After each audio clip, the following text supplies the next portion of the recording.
सतया श्रद्धया युक्तस्तस्याराधनमीहते लभते च ततः कामान् मय्येव विहितान् हितान्। आर्यम गुरुदेव, कृपया आप श्रीमद् भगवद गीता के 7वें अध्याय ज्ञान विज्ञान योग के इस 22वें श्लोक का भावार्थ समझाने की कृपा करें। तो पहले श्लोक की प्रतिपूर्ति करता है ये श्लोक, उसी का प्रतिपूरक श्लोक है। और जैसे बताते थे कि इससे पहले वाले 21 नंबर के श्लोक में कहा गया था कि जिस तरह के देवता में जिस भी मेरे श्रद्धालु की, मेरे भक्त की श्रद्धा, भक्ति और समर्पण निहित होता है, मैं उसको उसी स्वरूप में प्राप्त हो जाता हूँ, उपलब्ध हो जाता हूँ, उसी में उसकी श्रद्धा को स्थिर और स्थापित कर देता हूँ। फिर कहते हैं, उससे आगे के क्रम में कहते हैं कि वो भक्त उस श्रद्धा को पाने के बाद, उसकी स्थिरता को पाने के बाद, उस देवता के साथ संबद्ध होकर के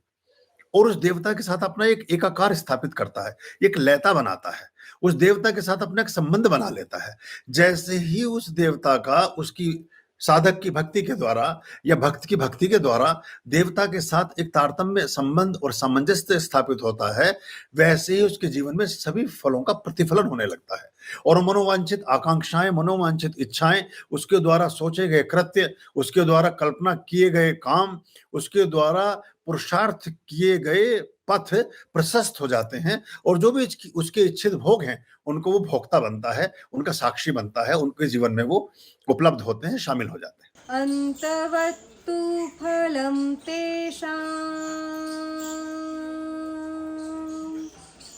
तद्भवत्यल्पमेधसाम्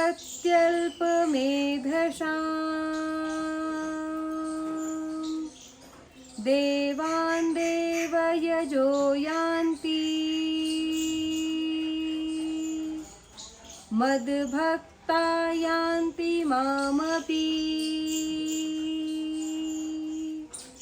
आर्यम गुरुदेव, कृपया आप श्रीमद् भगवद गीता के 7वें अध्याय ज्ञान विज्ञान योग के इस 23वें श्लोक का भावार्थ समझाने की कृपा करें। क्रम चल रहा है जिसमें बहुत सारे प्रतीकों के माध्यम से, बहुत सारे उदाहरणों के माध्यम से, बहुत सारे प्रसंग और संदर्भों के माध्यम से भगवान मनुष्यों में विद्यमान गुणों को बता रहे हैं, उनका वर्गीकरण कर रहे हैं, उनकी व्याख्या कर रहे हैं, उनका हमारे जीवन के साथ एक संबंध और सरोकार सुनिश्चित करके उसको प्रकट कर रहे हैं। तो उसी को क्रम को आगे बढ़ाते हुए जो 22वें श्लोक का था 23वें श्लोक में आता है, क्योंकि ये अनवरत हैं, एक दूसरे के की प्रतिपूर्ति में, एक दूसरे की कंटिन्यूटी में श्लोक हैं, तो इसलिए कुछ श्लोक एक दूसरे से संबद्ध हैं, एक दूसरे को रेसिप्रो करते हैं। तो कह रहे हैं कि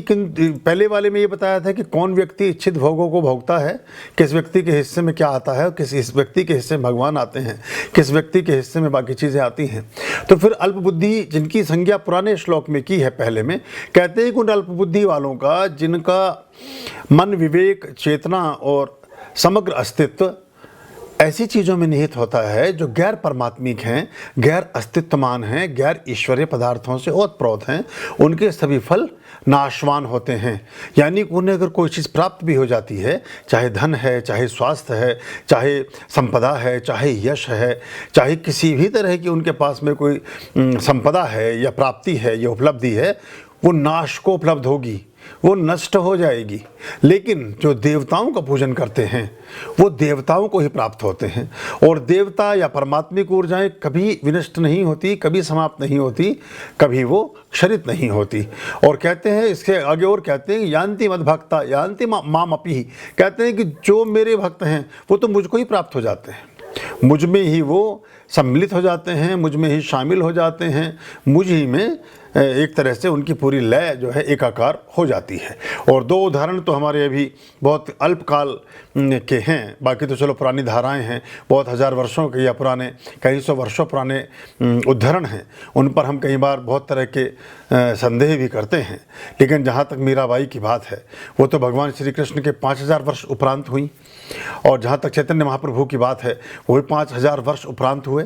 ये अगले पिछले 200-500 सालों में आई हुई सदात्माएँ हैं। तो ये श्लोक 5000 वर्ष पुराना कहा गया श्लोक इन दोनों